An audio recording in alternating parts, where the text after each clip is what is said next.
এই ধরনের ভিডিও দেখতে চ্যানেলটিকে লাইক কমেন্ট সাবস্ক্রাইব করুন। এখানে শুয়ে আছে, ও তো সরাসরি নীল হয়ে গেছে। হে ভগবান, হে ভগবান, মেয়েটা আমার কি হলো, কি হলো? এ কি, কে কোথায় আছো গো? শিগগিরই এসো, শিগগিরই এসো। আমার কি হবে গো? সর্বনাশ হয়ে গিয়েছে গো, শিগগিরই এসো।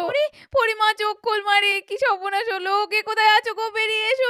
হায় হায় হায়, মেয়েটা আমার জলজ্যান্ত মেয়ে গিয়ে সাপের কামড় খেলো গো। মেয়েটা আমার বাঁচবে তো, ঠাকুর রক্ষা করো।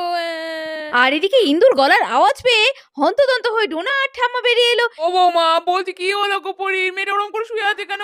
ও দিদি ভাই, কি হলো গো? এই পরে চক্ষু। ও মামা, এ আমি কি দেখছি? মেয়েটা তো মুখ দিয়ে গ্যাস বেরোচ্ছে। ও তো সরাসরি নীল হয়ে গেছে। তো বিষধর সাপে কেটেছে। কি সর্বনাশী কাণ্ড বৌমা। দিদি ভাই, ও দিদি ভাই, এ কি গো? আমার তো শুনে হাত পা ঠান্ডা হয়ে যাচ্ছে। এখন আমরা কি করব?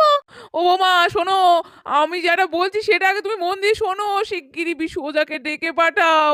আমাদের গ্রামে ওই একমাত্র পারে এর থেকে রক্ষা করতে, তাছাড়া আর কোনো উপায় নেই মা। ইন্দু